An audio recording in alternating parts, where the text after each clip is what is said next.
Hi friends, मी नीलम तुमचं स्वागत करते आदिश्री ग्राफिक्स या चॅनलवर। आज आपण शिकणार आहोत कॅनवाचा एकदम बेसिक आणि पॉवरफुल टूल म्हणजेच बॅकग्राऊंड टूल। याचा वापर तुम्ही किती वेगवेगळ्या प्रकारे करू शकता ते आज आपण सविस्तर पाहणार आहोत आणि तेही अगदी सहजपणे। सो चला व्हिडिओ शेवटपर्यंत नक्की पहा आणि जर तुम्ही नवीन असाल तर सबस्क्राइब करायला विसरू नका। Let's start. बॅकग्राऊंड टूल म्हणजे काय? तर हे टूल कॅनवामध्ये आपल्याला कोणतेही डिझाइन करताना बॅकग्राऊंड देण्यासाठी वापरता येतं। तुम्ही वेगवेगळ्या प्रकारचे डिझाईन्स बनवताना जसं पोस्टर डिझाइन करत असाल, एखादी सर्टिफिकेट डिझाइन, यूट्यूब थंबनेल किंवा कुठल्याही प्रकारचं तुम्ही पोस्टर बॅनर जे बघता किंवा इंस्टाग्रामचं पोस्ट असेल, बॅकग्राऊंड ही सगळ्यात बेसिक पण इम्पॉर्टंट गोष्ट आहे। बघा इथे आता यूट्यूब थंबनेल मी बनवलेलं आहे, त्यामध्ये बॅकग्राऊंड शिवाय आपण ते जर इमेजेस नुसते टाकले असते तर त्यामध्ये ती मजाच आली नसती। ठीक आहे, तुम्ही बघू शकता हे सगळं बघा बॅकग्राऊंडनी त्याला कसं गेटअप आलेलं आहे। Next step, how to access it, वापरायचं कसं? आता तुम्ही इथे बघू शकता जेव्हा आपण एखाद्या पेजला सिलेक्ट करतो, ठीक आहे, तर पेजला सिलेक्ट केल्यावर ऑटोमॅटिकली बघा इथे एका सर्कलमध्ये बॅकग्राऊंड कलर लिहिलेला आहे।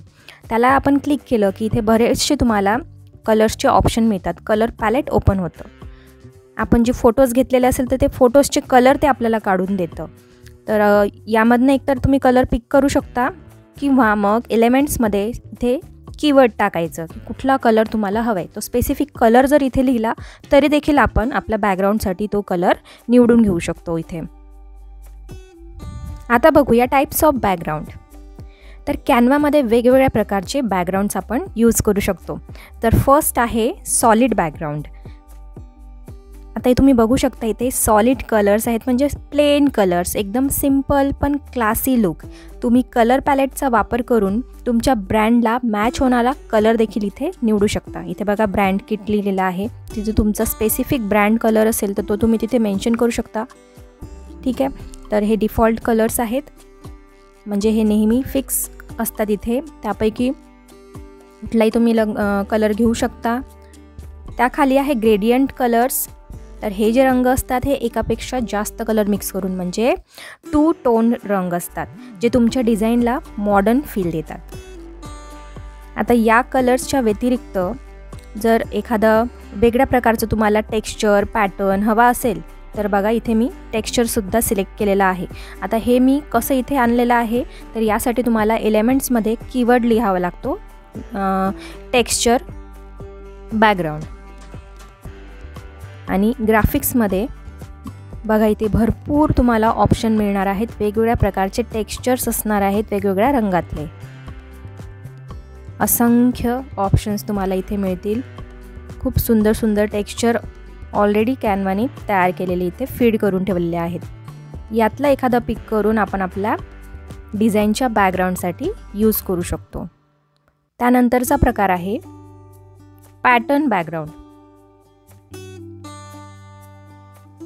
तर बघू शकता ग्राफिक्समध्ये वेगवेगळ्या टाईप्सचे पॅटर्न्स आहेत, जसं हा मी इथे सिलेक्ट केलेला आहे, त्याच प्रकारचे वेगवेगळ्या शेप्सचे वेगवेगळे डिझाईन्स तिथे बनवलेले आहेत, वेगवेगळे पॅटर्न्स तयार केलेले आहेत, flower pattern, leaf pattern, checks pattern, heart pattern, खूप इनोव्हेटिव्ह आणि क्रिएटिव्ह पॅटर्न्स इथे ऑलरेडी तयार केलेले आहेत। तर रेडीमेड पॅटर्न्स आहेत हे। नेक्स्ट टाईप आहे marble background.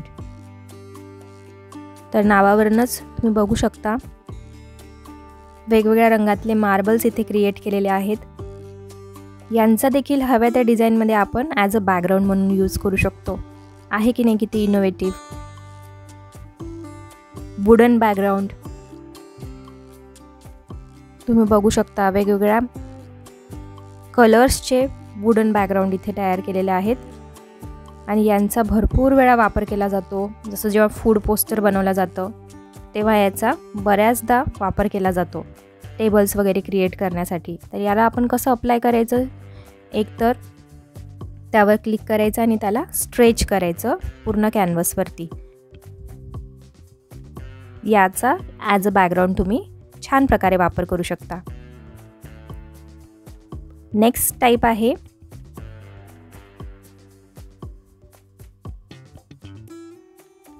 Paper texture background, म्हणजे असं क्रम्बल केलेला पेपर असतो, असा चोळामोळा केलेला पेपर, हा देखील छान क्रिएटिव्हरित्या तुम्ही वापर करू शकता. याला सिम्पली रिप्लेस बॅकग्राऊंड करायचं. ऑलरेडी जो आपण बॅकग्राऊंड तिथे सेट केलेला आहे त्याला रिप्लेस करून हा देखील तिथे आपण प्लेस करू शकतो. वेगवेगळ्या रंगातले तिथे पेपर पॅटर्न दिलेले आहेत. किंवा तुम्ही एखाद्या फोटोला सुद्धा, एखाद्या इमेजला सुद्धा ॲज अ बॅकग्राऊंड म्हणून सेट करू शकता. जसं हा इमेज मी कसा घेतला, मी लिहिलं तिथे ग्रीनरी बॅकग्राऊंड. तर एखाद्या रिअल इमेजला सुद्धा, म्हणजे ग्राफिक्समध्ये न जाता, जर ग्राफिक्समध्ये तुम्ही गेले तर तिथे देखील तुम्हाला असल्या प्रकारचे इमेजेस मिळतील. यांचा देखील तुम्ही वापर करू शकता.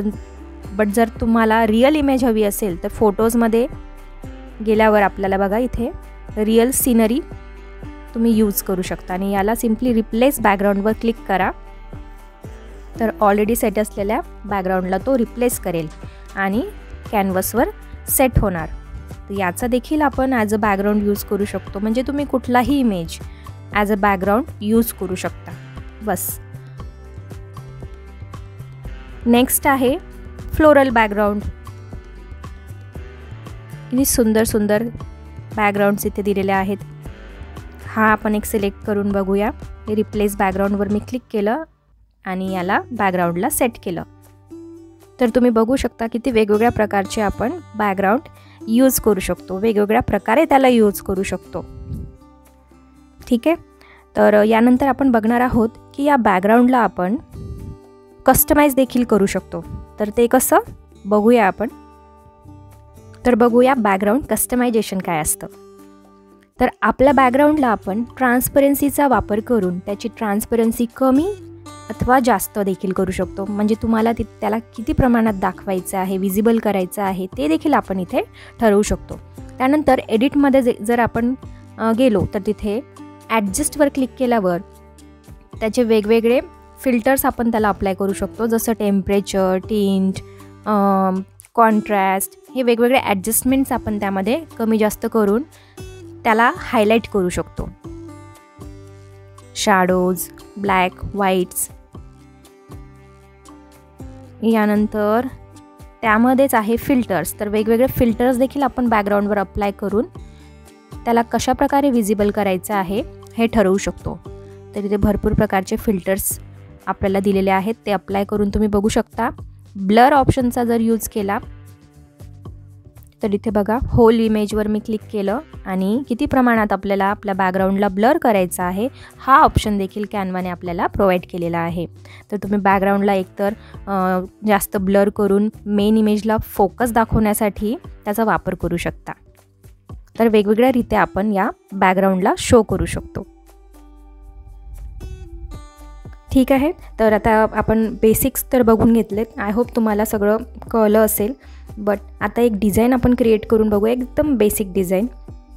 सर्वप्रथम आपण बॅकग्राऊंड कलर चूज करून घेऊ. तर सॉलिड कलर्सपैकी किंवा ग्रेडियंट पण घेऊ शकता. ग्रेडियंटपैकी मी हा कलर चूज केलेला आहे. त्यात आपण टेक्स्ट ॲड करूया. एका सलॉनसाठी मी एकदम बेसिक डिझाईन बनवून दाखवणार आहे. तर आपण लिहूया ब्युटी सलॉन. याला आपण कॅप्स लॉक करू.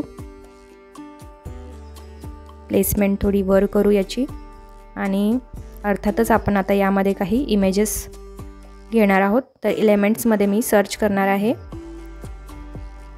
Beauty salon. तर तिथे क्लिक केल्यावर मला इथे फोटोजमध्ये बरीचशी इमेजेस मिळत आहेत. त्यापैकी कुठलेही आपण 2-3 इमेज घेऊया.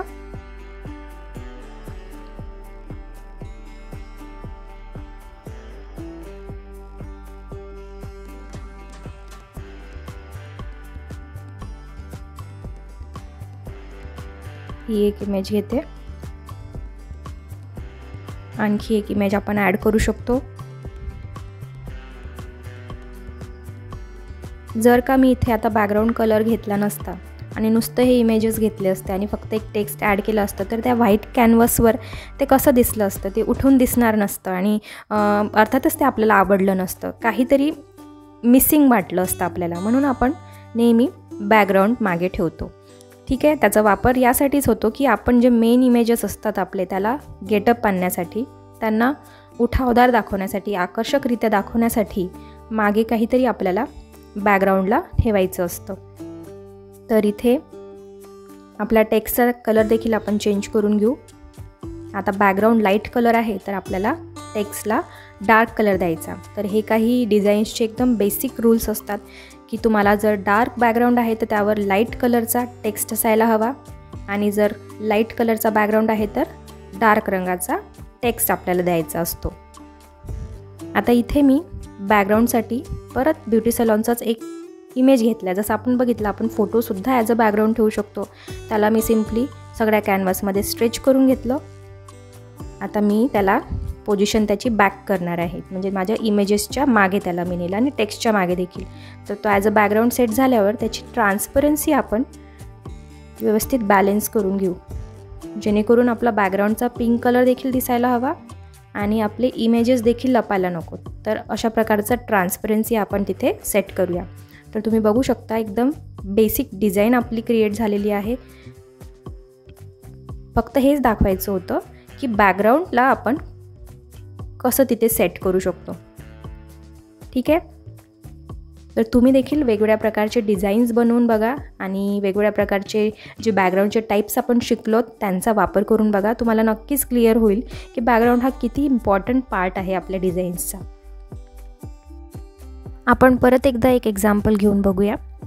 तर इथे मी आता सर्च करणार आहे एक इमेज स्कूल किड्सची. ठीक आहे, तर आपण एलिमेंट्समध्ये सर्च करूया, फोटोजमध्ये स्कूल किड्सची फोटो, शाळेत जाणाऱ्या मुलांची फोटो. ही फोटो घेतली आहे आपण. आता नुसती जर का फोटोज इथे कॅनव्हासवर अशी ठेवली तर ती अर्थपूर्ण वाटणार नाही आहे, इनकम्प्लीट वाटेल. त्याला कंप्लीट करण्यासाठी आपल्याला अर्थातच बॅकग्राऊंडची गरज आहे. तर इथे आपण सर्च करूया स्कूल. तर स्कूलच्या एखाद्या बिल्डिंगची फोटो आपल्याला बॅकग्राऊंडसाठी यूज करावी लागेल. तर वेगवेगळे इमेजेस आपण ट्राय करून बघूया.